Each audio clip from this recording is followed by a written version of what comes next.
Yo, what's up everybody, this is Rocket here, welcome back to a brand new video. In this video I'm going to be teaching you how to remove the HUD from your gameplay clips. I'm going to be using Valorant clips, but this will work on any game at all. This has been a really highly requested video, I've had loads of comments asking me for it, so here it is today. Now of course you're never going to get it as perfect as recording the clips with the HUD disabled in game, so I'd really only use this as sort of a last ditch attempt if you have a really sick clip that you definitely want to use but you had the HUD enabled. And the results are really going to vary from clip to clip, how much movement there is, which maps you're playing, and what the size of your HUD is. For example, having a smaller mini-map will likely produce better results. In this video I'm going to show you two methods. One is quick and easy inside of Adobe After Effects, but it can be a little bit hit or miss with the result. I also know not everyone uses or likes editing inside of After Effects, so I'll also show you another method, which I actually prefer doing it the second way, and I often find the results to be slightly better. If you guys do find this video helpful, make sure to drop a like on it, subscribe, as well as check out the other videos on my channel. I've made loads of editing tutorials, all revolving around gaming and Valorant montage editing. And without any further ado, let's get into it. Okay, so for method number one, we're going to start inside of Adobe After Effects. Now if you don't have After Effects already and you would like it, then I'll leave a link in the description to where you can go and get it. And we're going to create a brand new project. And now all we're going to do is drag and drop our clip into Adobe After Effects. If you can't drag and drop it in, you can come up to File and Import File and you can get it that way. Now we're going to select our clip, drag and drop it onto the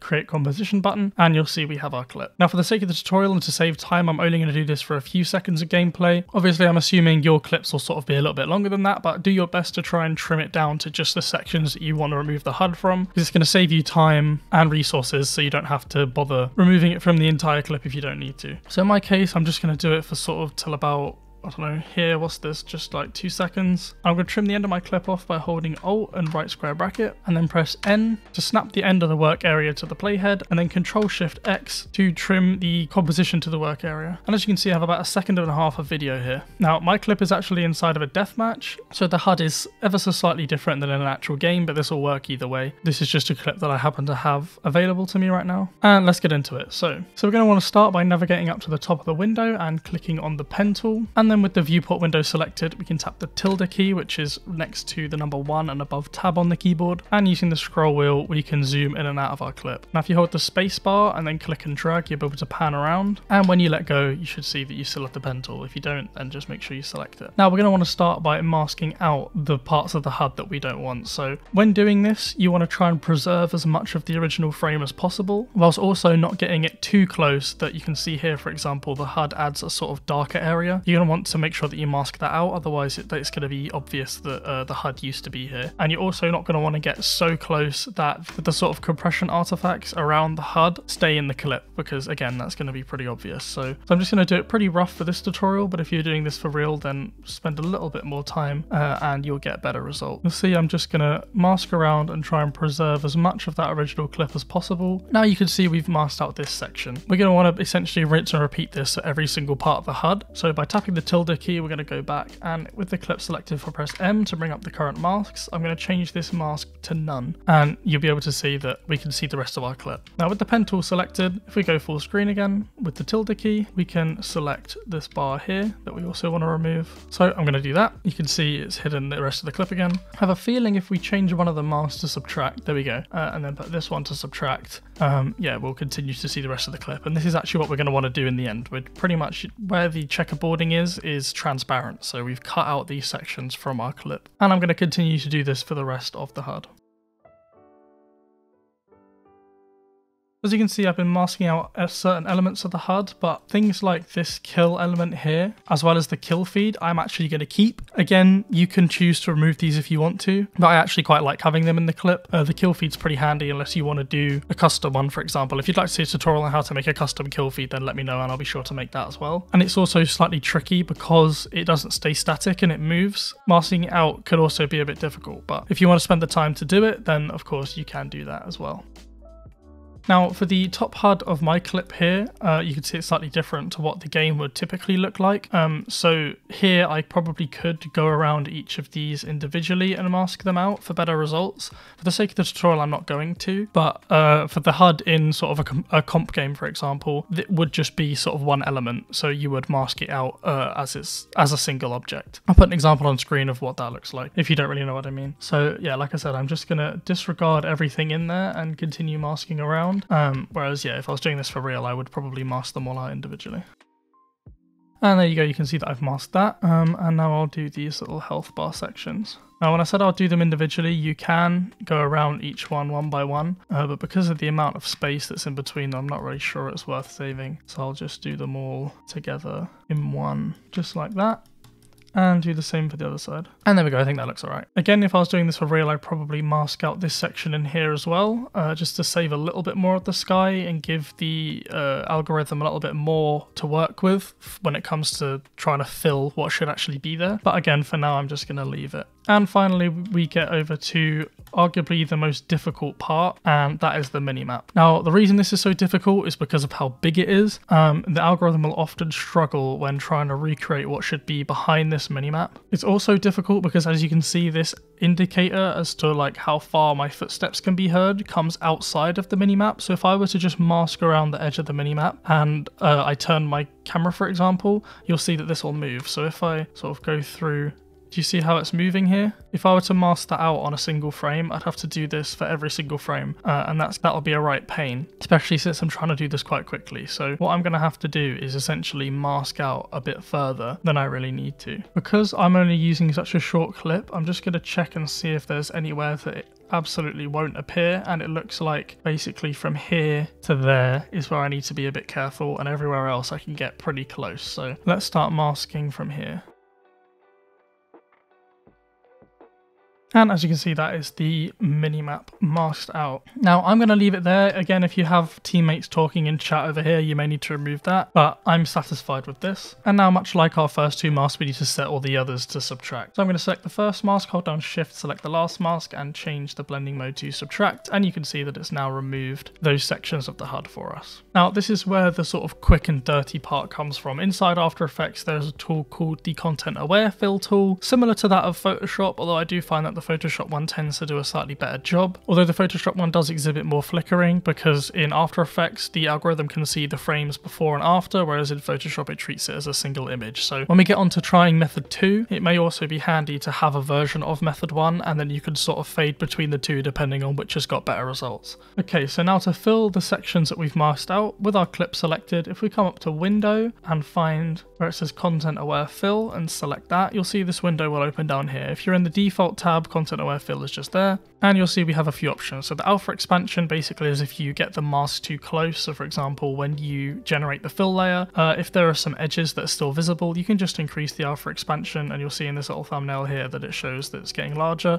Increasing that will basically just make the mask slightly bigger. Alternatively, if it's just one of the masks, you can just select it, and then there's a mask expansion option here as well, which you could use just to try and save as many pixels of the original clip as possible. Now for fill method, there are 3 options. Typically, object is going to be your best bet, although I would recommend trying surface as well, depending on how much movement is in your clip. Edge blend is very trivial the way that it works, and I typically don't get very good results with it, but of course feel free to try it. But we'll start off by trying object. So we'll select object. Under lighting correction, for a HUD like this, especially in a video game, you don't need any lighting correction. The lighting correction is going to be more for sort of dynamic real life shots with a lot of bloom, shadows, and things like that. And for the range, we will do the work area. So we're going to go ahead and generate the fill layer straight away. So with the clip selected, if we click generate fill layer, you'll see it's going to start analyzing. Essentially, it's going to do a pass over the clip, try and figure out what's going on and what should sort of be in these areas, and then it will start to actually generate the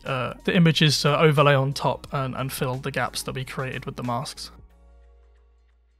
And as you can see, it's just finished rendering. If we deselect our clip, you'll see the mask will disappear, and we've got a somewhat decent usable outcome from this. Now, with a lot of heavy effects and stuff on top, if you're using it in like an over edit, for example, this will probably do. But as we scroll through the clip, you'll see there's quite a few artifacts. Like if you look at the bottom here under the overkill section, there's a lot of issues, and especially up here where it's got confused with this island and it's sort of stretching it. Now, the reason it's doing that is because we used the object fill method. So it thinks that what we have selected, which is actually just HUD elements, is an object in the scene. For example, we could have masked out jet or something like that. It's looking at trying to remove, a physical object in the scene rather than just something that's pasted on top of it like the HUD element would be. So that's why we end up with some artifacts like this. Now, for the most part, it's done a decent job with the minimap. And again, I think this clip might be pretty favorable because it's more or less a solid color. If you have a lot of movement, then the minimap will struggle. So if you do feel like this is something you're going to have to do regularly, I'd recommend playing with the small of a mini-map as possible. But as you can see, for the most part, it's not crazy noticeable, but it's better than having the HUD there in my opinion. If we wanted to go back and optimize the masks, then we can literally just delete this fill layer and regenerate it. No problem at all. If I hide the clip underneath, you'll see that this is actually what the fill layer looks like. So it literally has just taken those sections and filled them with pixels that it thinks should be there. An advantage to doing it this way is we've done it directly on the clip. We don't have to bother saving PNGs or anything like that like we would have to with the second method. So we also preserve the audio and stuff like that. So we could just render this straight out as it is. I then went on to test both the surface and the edge blend modes for the content aware fill settings. This is what the surface version looked like, and this is what the edge fill version looked like. As you can see, you're probably better off sticking with object, but if you're getting particularly bad results, then maybe just try one or the other. So now what you can do is you can select the two clips and pre-compose them into a single clip and then go about your day and edit with this. And that's pretty much all there is to method number one. Now, just before we move on to the next method, I'm going to assume you're a video editor if you're watching this video, and I'm sure you can relate to the struggle to find the right music for your YouTube videos that you can use and avoid getting demonetized. I'm going to share with you the best way to find and license music for your videos, and of course it's none other than the longtime friend of the Rockland channel, Licked. Licked is an amazing service offering the biggest music catalogue for creators with over 1 million mainstream songs for you to choose from for use in your videos and edits while still being protected against any copyright claims. Click the link at the top of the description and start browsing their playlist to find the perfect song for your edit. Licked makes it super easy to find exactly what you're looking for with their list of categorized playlists to suit any video with tracks from some of the biggest mainstream artists like Drake, Juice WRLD and Justin Bieber. Help your channel grow as audiences watch and engage more with your content when you use recognizable music. Perhaps you choose something like this. Sipping on this Hennessy. Once you were my friend, now you turn into my enemy. Here we go again. Some people got the real problem. Some people out of love. Or even this. Let's get down to business. Give you one more night to get this. Not only do they offer mainstream music, but they also have an amazing stock music catalogue including over 100,000 tracks with unlimited use across any social media platform, all for just one subscription. So stay protected against copyright claims, sign up to Licked with the link at the top of the description for 14 days free stock music and 50% off your first mainstream track. Okay, so for method 2, you don't need any specific video editor, just any video editor that can convert MP4 video into PNGs. I'm sure there's going to be some online converting tool you can use as well, but in my case, I'm just going to use After Effects since we have it open already. So I'm just going to click and drag our clip and make a new composition, and I'll cut it to sort of a similar time, just like that. And now I'm going to come up to composition, add to render queue. Again, this is going to be just like rendering the default video in any editing software, whether that's Premiere Pro, DaVinci Resolve, Sony Vegas, whatever. And when exporting, you're going to want to make sure that you set it as a PNG sequence. You could use JPEG or any other image format if you like, but PNG uses lossless compressions, so you're going to maintain the quality from your original clip. So I'm going to hit OK, I'm going to choose where these save to. So I'm going to just chuck them in this PNG folder here and hit save, and we're going to render this out. And you'll see inside this folder, it's spitting out all the individual PNGs, so we can scroll through them just like they're images. And as you can see, it's exported all of our PNGs, and we can exit out of our video editor. Now for this next step, you need an image editing software, ideally Photoshop. I'm going to be using Photoshop, but I believe you'll be able to use Gimp or something like Photopea, or there's plenty of other free photo editing softwares or paid software like, for example, Affinity Photo out there. You essentially need a photo editing software that has a content aware fill tool and also has batch processing capabilities, so that we can process multiple images at once rather than having to do them all manually. Because in my case, I have 91 frames, which is actually quite little, because this is only like a second and a half of video. At 60 FPS, you were potentially going to have hundreds. So I'm going to select a image, right click, and I'm going to open it with Photoshop. As you can see, the image is now opened up inside of Photoshop. If you don't have Photoshop but you'd like it, I'll leave a link down in the description to where you can go and get it. Otherwise, like I said already, any image editing software with content aware and batch processing tools will work fine. Although the exact way that you do it will differ obviously from software to software, but you should be able to follow the same general steps from this tutorial. You just may have to look at how to configure batch processing and recording macros on whichever software you're using specifically. So much the same as before, we're going to want to mask out the HUD elements that we don't need. So I'm going to create a new layer. I would recommend that you do this. Now the reason we're going to do this on a new layer is because we're going to basically save out a mask file which will have the sections of the HUD that we want to replace. Now you don't have to do this. this, you can just record the masking directly, but I wouldn't recommend doing that because it's going to be harder to change later on, and also you can then use this mask to do future clips, or if your Photoshop settings get set back to defaults and you lose your recording or things like that. So I find just creating a mask image is a bit easier. So on this separate layer, we're going to start just as before. We're going to zoom in, so you press Z to select the magnifying glass tool and zoom in. You can hold Alt and click to zoom out. And I'm going to press L to select the lasso. If you hold down on the lasso, make sure you're on the polygonal lasso, and much the same as before, we're just going to start masking out the sections of our HUD that we want to make invisible. Once you've selected an area with our top layer or our mask layer selected, with the brush we're just going to fill this section black, and we're going to continue to do this for every element of the HUD that we want to get rid of. It doesn't have to be black, it can really be any color you want, just make sure that you're filling it with a solid color. Now, just like last time, I'm going to just mask this all out in one go. I would recommend masking them out individually, but for the sake of the tutorial, I'm not going to bother doing that. And once again, with the minimap, we're going to want to obviously make sure that we keep this section out. In my case, I know that this minimap only really ever comes to here and sort of somewhere around down here from doing it inside of After Effects, but because we're in Photoshop, we can't really sort of navigate easily through the PNGs. Again, we could pull it up and sort of like scroll through and try and figure it out, but as a general rule, we're just gonna do one ellipse around this. So we're just gonna find where the edge of this is, so we can see it's here, and that's pretty much as far down as it's gonna, as far outwards as it's gonna come, and we'll go down to about sort of there. So we're going to want to essentially, so that we can get the idea of sort of where we can make a box around this, and then once we've done that, we'll be able to use the elliptical marquee tool, and now we've set out our little sort of guidelines. If we click, we'll be able to sort of make a circle around. So if we hold shift to make sure it maintains its aspect ratio and select around the minimap, you'll see that we can get a pretty good selection around that whilst also saving as many pixels as possible. So now with this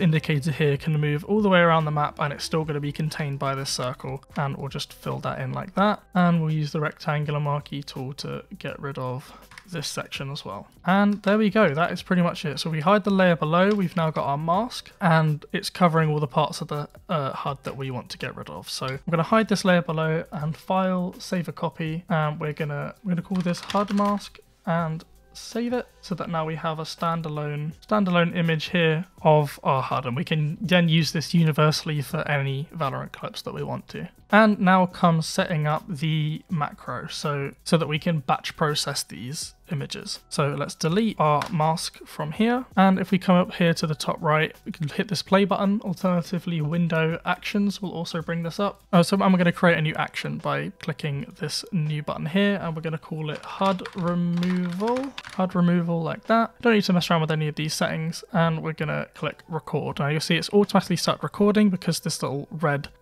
dot has appeared to indicate that we are currently recording. So what this is going to do is it's going to record anything that we do inside of Photoshop whilst this icon is selected. So we're going to bring in our mask that we just removed, just like that, and apply it, and you'll see that it's added place to the action. So we click this down arrow, you can see what image it's grabbed, and if we've needed to translate it or move it anywhere, but in our case, because it came from this frame, it's perfectly lined up. Now we're going to hold Control and click on the thumbnail of the HUD mask to select it, just like that, and you'll see it says set selection. Then we're going to hide this mask to hide the current layer, and we're going to select the layer underneath. Now we need to be aware of this here because we've just selected a layer called layer 0. So when we come to batch processing it, if it's not called layer 0, it's going to throw an error, and I'll show you how we fix that later. Now with the marquee tool selected, we can just right click anywhere that's been selected from our HUD and choose fill content aware and hit OK. And you'll see that it has now removed our HUD, and I think this has done a much better job than After Effects did. Now you'll see we've got this section here where it's added some text, but again, we can do another pass and try and get rid of that. But for the most part, I think this has done a significantly better job than After Effects did. The only problem with this, as you can see up here, we've sort of got some weird duplicating going on, and that may result in some flickering in the final video because After Effects can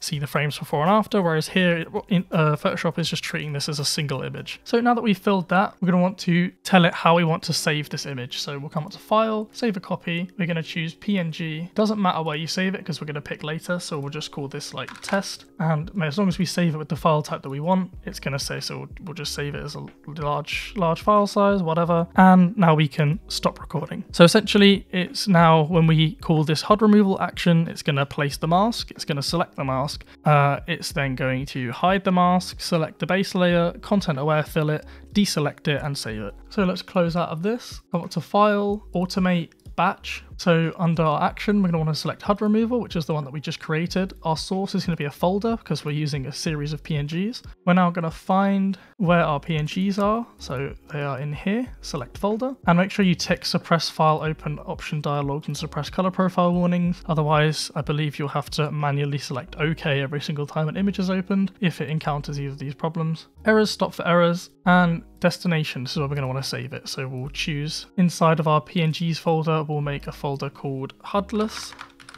which will put our images that have had the HUD removed. So we'll select the folder and make sure you tick override action save as commands. Now I'm going to hit OK and it's going to run through every single PNG in this folder. Now, as you can see, it says the command select is not currently available. So it says select layer, layer 0 is the action that it's trying to do, and our layer is called background. So that's not going to work. So we're going to stop that. Command was cancelled. Do you want to continue with the next file or stop? So we'll stop because if it doesn't work now, it's not going to work then. So let's remove the select layer option. Let's get rid of that. And we're going to select where it says hide current layer, and we're going to record another section of this action. So we'll hit record. We're going to unlock the background and set it just like that and stop. So now it's going to place the mask layer, select the mask layer, select the mask, hide it, select the background, fill it, and then save. So we'll close out of this now and we'll try running it one more time.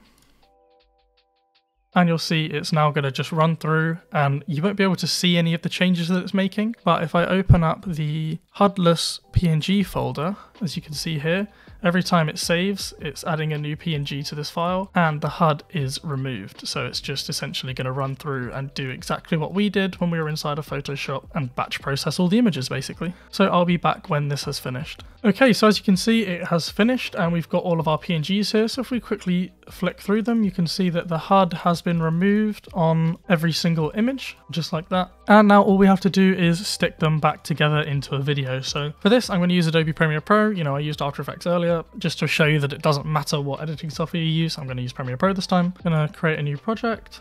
And I'm going to import our PNG. So come up to File, Import, we'll find our PNGs, HUDless, select the first one, make sure the image sequence is checked, and open. I'm going to right click on this, modify, interpret footage. It has automatically assumed it's at 25 FPS. I know that I recorded this clip at 60 FPS, so I'm going to press OK. And I'm also going to drag our original clip into the composition just like that. Now I'm going to right click on the original clip, new sequence from clip, and I'm going to drag our PNGs over the top. So you'll see as I enable and disable the PNGs on top, you'll see the HUD appears and disappears. So now I'm going to drag our clip down to fit the section that we made HUDless. So if it's not snapping, then make sure you press S on your keyboard to enable the magnet, or S for snapping, and then it's going to trim the clip perfectly. We can then select our main clip, press Control L to unlink the video from the audio and delete the video layer, drag our PNGs down to the first track, and now if we play this through, we should have audio and a video without HUD. Now, the unfortunate thing with the Photoshop method is every single frame, in my opinion, looks a lot better than the After Effects version. So every individual frame is better looking. However, when you play it as a video, you'll notice at the top in particular, there's a lot of flickering, which again is unfortunate. And like I said at the beginning of this video, this is sort of a last-ditch attempt to convert a really good clip, for example, that you want to use HUDless, but you didn't record without the HUD. This is sort of the only way of achieving that, really. If you were using After Effects, you could also use the separate version, which I showed off how to do earlier, and then adjust the opacity to choose almost on a frame-by-frame basis whether you'd rather use the Photoshop version or the After Effects version, and that way you can sort of get granular control over if one frame looks better in the Photoshop version or if one frame looks better in the After Effects version. You could choose to show that frame sort of over the other one, for example. Another thing you could do to sort of remedy this problem is if you added black bars, so you could put a black bar on the top and a black bar on the bottom. That would would help to hide any of the little artifacts that you're getting from where we remove the HUD at the bottom. You can see this little artifact here and the flickering at the top. Or you could do like a sky replacement and put a nice CC over the top of it. Again, going to be less noticeable when you've got these sort of flickering issues. If you'd like a tutorial on a sky replacement or CC tutorial or something like that, then please let me know in the comments. But yeah, that's pretty much how you remove the HUD from gameplay clips. If you found this video helpful, then make sure to drop a like on it. Leave a comment with any other videos you'd like to see on the channel. Again, big shout out to Licked for sponsoring the video. Thanks for watching, and I will catch you in the next one.